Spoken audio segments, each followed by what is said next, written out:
आज वक्फ बोर्ड संदर्भात संशोधन बिल विधेयक जो आहे, बहुप्रतीक्षित विधेयक जो आहे तो संसदेत सादर होत आहे आणि राजकीय पक्षांमध्ये खडाजंगी होण्याची शक्यता आहे. काय भूमिका आहे? तुम्ही महाराष्ट्रात अल्पसंख्याकांचा एक प्रतिनिधित्व करता. देखिए, बात अगर दबे कुचले मुसलमान और गरीब मुसलमानों की है तो हमने सबने मिलकर इस बिल का स्वागत करना चाहिए। और देखिए, सरकार की अगर मंशा अगर खराब रहती तो इससे पहले भी अगर आप देखो तो देश में सीलिंग एक्ट आया है। सरकार को अगर मंशा सरकार की खराब रहती तो वो वक्फ बोर्ड ही नहीं रखता। वक्फ बोर्ड क्यों रखता हो? वक्फ बोर्ड ही नहीं रखता। तो जो दबे कुचले मुसलमान है, जो गरीब मुसलमान है, सरकार उनको उनका अधिकार दिलाना चाहती है, उनका हक दिलाना चाहती है। अगर बात हम पिछले समय की करें, पिछले सरकारों की करें, तो मुसलमानों को उनका हक कभी मिला नहीं, उनका अधिकार कभी नहीं मिला।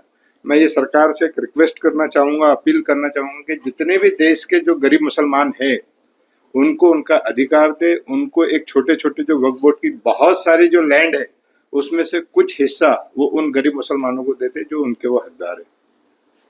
सर, एसआरए स्ट्रीम जैसी है, तो आपने इसके पहले भी कहा था कि वक्फ बोर्ड की जो जमीनें हैं उस पे बिल्डिंग एसआरए के तर्ज पर बना के छोटे छोटे फ्लैट्स या जो बैठते हैं वो वक्फ बोर्ड ने ऐसी स्कीमें लानी चाहिए। डेफिनेटली वैसी स्कीमें लाना चाहिए। देखिए, सरकार को मुसलमानों को अलग से कुछ देने की जरूरत नहीं। वक्फ बोर्ड की ही इतनी लैंड है, अगर वही उनको दे दी जाए, जो उनके साथ पिछले सरकारों ने नाइंसाफी की है, वही अगर उनके लिए उनको दे दी जाए तो उन गरीब मुसलमानों को एक उनका अधिकार मिलेगा और उनका हक मिलेगा, जो पिछले जो सरकारें थी जिन्होंने ये काम नहीं किया। ये ऐसा जमीन आहे ती सरकार ताब्यात घेऊन कुठतरी आता उद्योगपतींना जे ते स्वाधीन करण्यासाठी ताब्यात घेतले असा आरोप जे संजय राऊत यांनी नहीं, देखिए कैसा है कि आरोप प्रत्यारोप, अभी इससे पहले अगर आप देखें तो 370 हटने के पहले कश्मीर के मुसलमानों पर बहुत सारे आरोप लगे थे। इन्हें बहुत सारे आरोप सरकार पर लगे थे कि कश्मीर में भी कुछ सरकार जो है खराब करने जा रही। तो आज वहाँ की स्थिति देखिए, आज वहाँ के मुसलमानों से बात कीजिए कि उनको उनका अधिकार मिला, उनका हक मिला, और आज जो कश्मीर जो है वो इतना डेवलप हो रहा। तो वैसी इसी तरह पे ये वक्फ बोर्ड है। वक्फ बोर्ड में अगर मुसलमानों को उनका अधिकार मिलेगा तो आज वो मुसलमान जो गरीब है, पिछड़ा है, तबका है, वो खुद का घर वाला हो जाएगा, खुद की जमीन वाला हो जाएगा। जितने भी जो लोग वक्फ बोर्ड में बैठे थे, उन्होंने चाहे किसी भी सरकार में ले लो, उन्होंने मुसलमानों को फायदा दिया नहीं।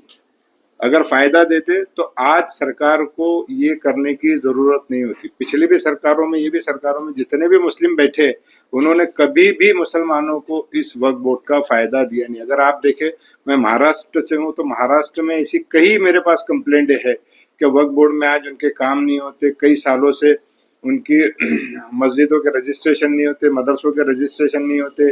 जो ज़मीनें हैं वो ज़मीनों पर उनको कुछ करने के लिए कुछ भी नहीं मिलता है। तो ये सरकार एकदम सही करने जा रही मेरे हिसाब से, क्योंकि किसी न किसी पर सरकार का वक्त चाहिए कि भाई आप कर क्या रहे हो। ये वक्फ बोर्ड मुसलमानों के लिए है, ये खुद पर्सनल जो बड़े पैसे वाले मुस्लिम है उनके लिए नहीं है, ये उन गरीब मुसलमानों के लिए जो सरकार ने इसका गठन किया था। ये कुछ लोग ऐसे भी कह रहे हैं कि ये मुसलमानों के धार्मिक मामलों में हस्तक्षेप है और एक तरीके से बुलडोज किया जा रहा है मुसलमानों के।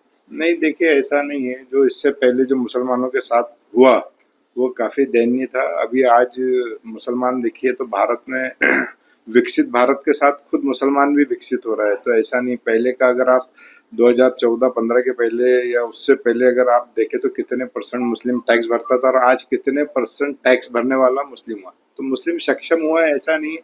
अब कुछ लोग तो हर पार्टी में रहते हैं कि जो कुछ ना कुछ बोलकर अपना पॉलिटिक फायदा लेना चाहते। तो ऐसा नहीं है। मुस्लिम अगर आप कश्मीर से कन्याकुमारी तक देखो तो सक्षम हुआ है। अगर आज मैं कश्मीर के मुस्लिमों की बात करूं तो मैं वहाँ तो जाता भी हूँ, वहाँ मेरा बिजनेस भी है।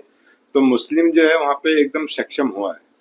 धार्मिक मामलों में आप इसे हस्तक्षेप नहीं मानते, जैसा प्रश्न करेंगे? नहीं, धार्मिक मामले में इसका हस्तक्षेप इसलिए नहीं है क्योंकि क्या है, हर किसी के धर्म का काम करने का तरीका अलग अलग होता है। तो इसमें धार्मिक का ऐसा कोई हस्तक्षेप नहीं है, उसमें कोई मुझे नहीं लगता कि ऐसा कुछ है।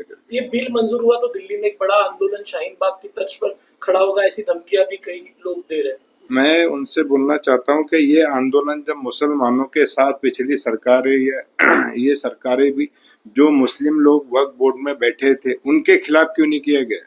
उन्होंने जब मुसलमानों को इसका फायदा नहीं दिया तो उनके खिलाफ आंदोलन क्यों नहीं किया गया, उनको जेल में क्यों नहीं डाला गया, उनके खिलाफ आवाज उठाई क्यों नहीं गई, क्योंकि वो मुसलमान थे। यानी मुस्लिम व्यक्ति उस बोर्ड पर बैठकर कुछ भी गलत काम कर रहे हैं तो आप उसको करने के लिए कैसा एक्सेप्ट कर सकते हैं। वक्फ बोर्ड में अगर देखिए, मैं बताता हूँ आपको, बहुत सारी सरकारों ने हमारे मुस्लिम मिनिस्टर भी दिए, चाहे इस सरकार हो या चाहे पिछली सरकार हो, लेकिन उन्होंने खुद का ही भला चाहा, उन्होंने मुसलमानों के लिए कुछ नहीं किया, खुद के स्वार्थ के लिए। आज इसलिए सरकार को करना पड़ रहा, नहीं तो हर समाज का प्रतिनिधि आता है, आप किसी भी समाज से पकड़े, वो प्रतिनिधि अपने समाज के लिए कुछ ना कुछ करता है। लेकिन मुस्लिम समाज में ही ऐसा हुआ कि मुस्लिम समाज का प्रतिनिधि आया, उसने मुस्लिम समाज के लिए कुछ नहीं किया। अगर वक्फ बोर्ड आज का नहीं है, वक्फ बोर्ड आप देखो तो 96 के आसपास से है, लेकिन वो 96 से लेकर आज तक उस वक्फ बोर्ड का गरीब मुसलमानों को कोई भी फायदा नहीं हुआ।